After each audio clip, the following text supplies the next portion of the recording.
Good morning. Welcome to 3060 Headlines.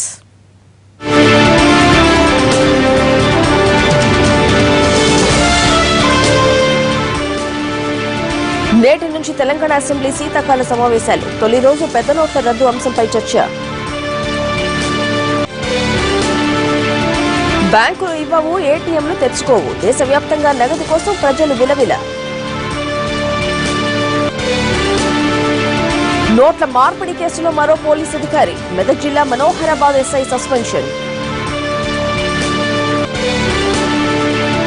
నేడు పట్టాల మీదకు హంసఫర్ ఎక్స్ప్రెస్. ఘజియాబాద్ గోరఖ్పూర్ మధ్య ఫస్ట్ సర్వీస్. చెన్నై వేదికగా నేటి నుండి 5వ టెస్ట్. హాట్ ఫేవరెట్ గా బరిలోకి విరాట్ సేన.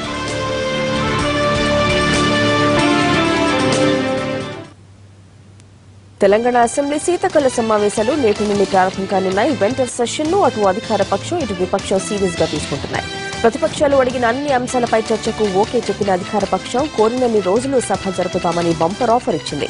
టీఆర్ఎస్ అధికారంలోకి వచ్చి 2.5 ఏళ్లు గడవడంతో సమస్యలపై నిలదీయడానికి ఇదే సరైన సమయమని ప్రతిపక్షాలు భావిస్తున్నాయి. ప్రజా సమస్యలతో పాటు హామీల అమలుపై కూడా నిలదీస్తామని కాంగ్రెస్ చెబుతోంది. అసెంబ్లీ సమావేశాల నిర్వహణపై నిన్న సమావేశమైన బీఏసీ ఈ నెల 30 వరకు ఎజెండా ఖరారు చేసింది. ఇవాల్టి సభలో పెద్ద నోట్ల రద్దు, ప్రజల ఇబ్బందులపై చర్చ జరుగుతోంది. ఉదయం 10 గంటలకు సభ ప్రారంభమైన అనంతరం గంటన్నర పాటు ప్రశ్నోత్తరాలు ఉంటాయి. అటు జనవరి 2 నుంచి మళ్లీ వారం పాటు సభ నిర్వహించేందుకు బీఏసీలో సూత్రప్రాయంగా అంగీకరించారు.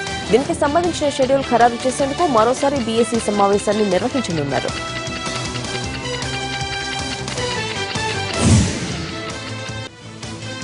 పార్లమెంటు శీతాకాల సమావేశాలు నేటితో ముగియనున్నాయి. అయితే ఇన్ని రోజుల సభలో ఇంతవరకు ఒక్క అంశం మీద కూడా సరైన చర్చ జరిగిన పాపాన పోలేదు. వింటర్ సెషన్ మొదటి రోజు నుంచి నోట్ల రద్దుపై చర్చ జరగాలని ప్రతిపక్షాలు పట్టుబడడం, మేం రెడీ అని అధికార పక్షం చెప్పడమే కాక చర్చ వినడానికి మాత్రం నోచుకోలేదు.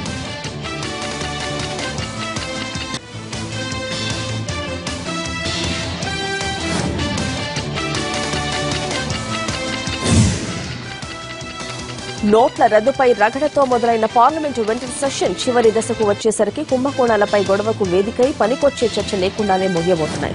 జీఎస్టీతో సహా ఎన్నో కీలక బిల్లులకు ఆమోదం పొందడం ఖాయమనే ధీమాతో అధికార పక్షం శీతాకాల సమావేశాలకు లాంగ్ లిస్ట్ రెడీ చేసింది.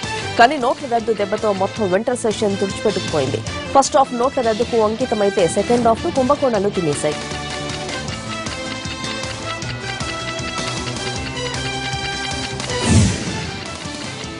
₹186 కిలోమీటర్ల పరిధిలో అమరావతి ఔటర్ రింగ్ రోడ్డుకు ఏపీ కేబినెట్ ఆమోదం తెలిపింది. గుంటూరు ఔటర్ నుంచి తెనాలి టౌన్ నుంచి ఈ రింగ్ రోడ్డు వెళుతుందని మున్సిపల్ మంత్రి నారాయణ చెప్పారు.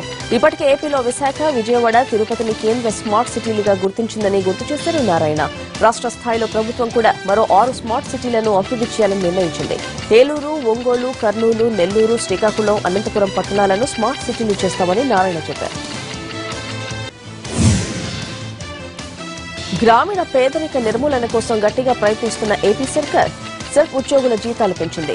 సెల్ఫ్ ఉద్యోగులకు 35% జీతాలు పెంచుతామని, ప్రతిభ ఆధారంగా మరో 10% ఇంక్రిమెంట్ ఉంటుందని సమాచార శాఖ మంత్రి పల్లె రఘునాథ్ రెడ్డి చెప్పారు. రైతులకు వాతావరణ ఆధారిత పంటల బీమా పథకం సమర్థంగా అమలవుతోందన్నారు. ఈ ఏడాది ఇన్పుట్ సబ్సిడీ అంచనాలు రూపొందించి కేంద్రానికి పంపుతామన్నారు పల్లె. అగ్రిగోల్డ్ వ్యవహారంలో పారదర్శకంగా చర్చలుంటాయని, డిపాజిటర్లకు న్యాయం జరిగేలా చూస్తామని హామీ ఇచ్చారు.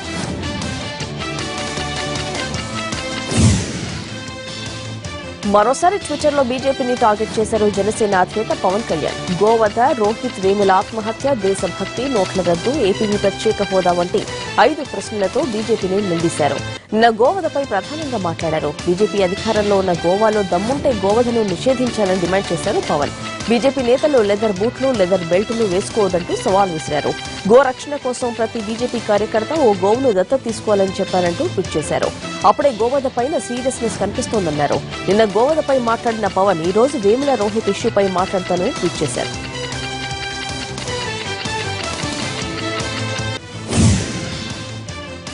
వైఎస్ఆర్సీపీ అధ్యక్షుడు వైఎస్ జగన్ ఈ రోజు గుంటూరు జిల్లా నర్సారావుపేటకు వెళ్తున్నారు. అక్కడ ఆయన పార్టీ కార్యకర్తలను కలుస్తారు. ఈ సందర్భంగా తన అనుచరులతో కలిసి జగన్ సమక్షంలో కాసు మహేష్ రెడ్డి వైఎస్ఆర్సీపీలో చేరతారు. అనంతరం నర్సారావుపేట రెడ్డి కాలేజీ గ్రౌండ్ లో జరిగే బహిరంగ సభలో పాల్గొంటారు జగన్.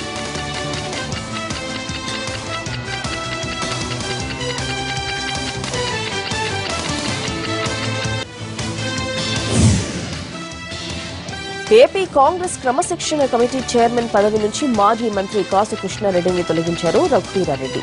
ఆయన స్థానంలో కేంద్ర మాజీ మంత్రి జేడీ శీలంను నియమించారు. కాసు కుమారుడు మహేష్ రెడ్డి ఇటీవలే వైసీపీలో చేరారు. దీంతో క్రమశిక్షణ కమిటీ చైర్మన్ గా కాసును కొనసాగించడం బాగోదన్న నిర్ణయానికి వచ్చిన రఘువీరా ఆయన్ను తప్పిస్తూ నిర్ణయం తీసుకున్నారు.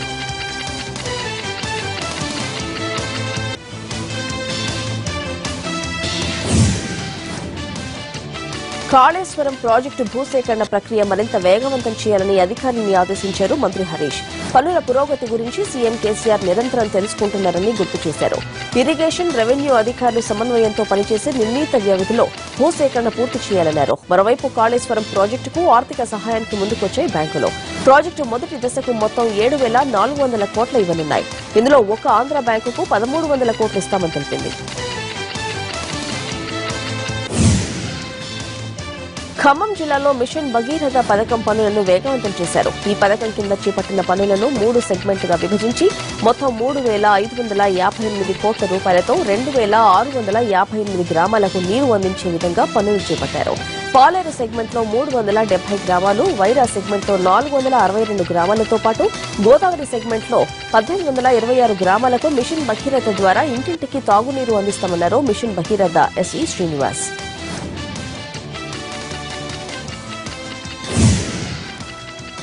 గ్రూప్ 2 పోస్టులకు దరఖాస్తులు చేసేందుకు మరోసారి గడువు పెంచింది ఏపీపీఎస్సీ. ఇప్పటికే 15వ తేదీ వరకు గడువు పెంచింది ఏపీపీఎస్సీ. అయితే నిరుద్యోగుల నుండి వచ్చిన అభ్యర్థులను మరోసారి పరిగణలోకి తీసుకుని ఈ నెల 18వ తేదీ వరకు అభ్యర్థులు దరఖాస్తులు చేసుకునేలా అవకాశం కల్పిస్తున్నట్లు ఏపీపీఎస్సీ అధికారులు చెప్పారు.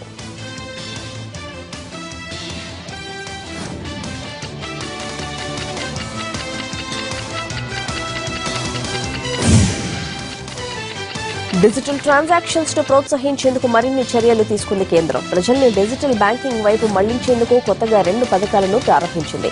వినియోగదారుల కోసం లక్కీ గ్రాహక్ యోజన, వ్యాపారుల కోసం డిజిటల్ వ్యాపారి యోజన అమలు చేస్తున్నట్లు నీతి ఆయోగ్ ప్రకటించింది. క్రిస్మస్ పండుగ నుంచి ఈ 2 పథకాలు ప్రారంభమవుతున్నాయి. పథకంలో భాగంగా ఈ నెల 25 నుంచి 100 రోజుల పాటు అంటే ఏప్రిల్ 14 వరకు ఈ ప్రోత్సాహకాలను అందజేయనుంది కేంద్రం. లక్కీ గ్రాహక్ యోజన పథకం కింద రోజు 15,000 మంది విజేతలను ఎంపిక చేసి వారికి 1,000 రూపాయలు చొప్పున ప్రోత్సాహకం ఇస్తారు. అలాగే వారానికి ఒకసారి 7,000 మందికి ₹1,00,000 బహుమతి ఇస్తున్నట్లు ప్రకటించారు.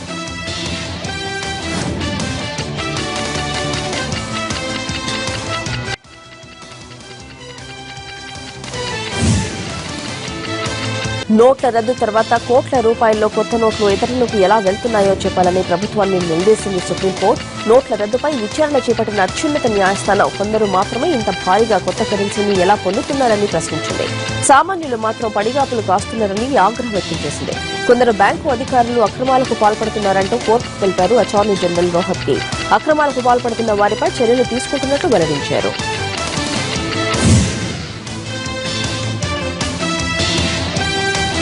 డిమానిటైజేషన్ తర్వాత మొత్తం 15 లక్షల కోట్ల పాత నోట్లు బ్యాంకుల్లో జమ అయ్యాయని చెప్పారు కేంద్ర ఆర్థిక వ్యవహారాల కార్యదర్శి శక్తికాంత్ దాస్. అలాగే 5 లక్షల కొత్త నోట్లను మార్కెట్లోకి ఆర్బీఐ రిలీజ్ చేసిందన్నారు. ఎన్ని నోట్లు రద్దయితే అంత కరెన్సీ విడుదల చేయాలన్న రూల్ పెట్టుకోలేదన్న శక్తికాంత్ దాస్ మార్కెట్ అవసరాన్ని బట్టి క్యాష్ సప్లై ఉంటుందన్నారు. ఇప్పటి వరకు 2,000 రూపాయల నోట్లు ముద్రించడంపైనే దృష్టి సారించామని, ఇక నుంచి 500 రూపాయల నోట్లను ఎక్కువగా ప్రింట్ చేస్తామని చెప్పారు. ప్రభుత్వ ప్రోత్సాహకంతో డిజిటల్ ట్రాన్సాక్షన్స్ బాగా పెరిగాయని, గతంలో కంటే నగదు అవసరం బాగా తగ్గిందని విశ్లేషించారు.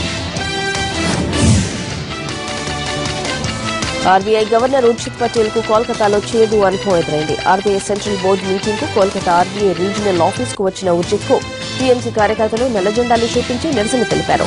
తర్వాత సుభాష్ చంద్రబోస్ ఎయిర్పోర్ట్ లో కాంగ్రెస్ కార్యకర్తలు ఉర్జిత్ కు నల్లజెండాలు చూపించారు. డిమానిటైజేషన్ తర్వాత మొదటిసారి కోల్కతా వచ్చిన ఉర్జిత్ కు అటు కాంగ్రెస్ ఇటు టీఎంసీ కార్యకర్తలు చుక్కలు చూపించారు. పెద్ద నోట్ల రద్దు తర్వాత తమ బ్యాంకు ఖాతాల్లో వచ్చిపడ్డ డబ్బుతో తమ పరువు నట్టేట్లో కలిసిపోయిందని ఆవేదన వ్యక్తం చేసింది యాక్సిస్ బ్యాంక్.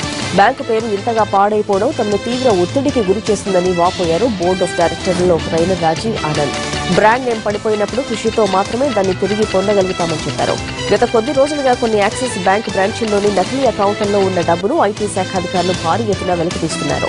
దీంతో యాక్సిస్ బ్యాంక్ గుర్తింపు రద్దు చేస్తున్నారనే వార్తలు సోషల్ మీడియాలో వెలువెత్తాయి. కాగా ఈ వార్తలను ఆర్బీఐ యాక్సిస్ బ్యాంకులు కొట్టిపారేశాయి.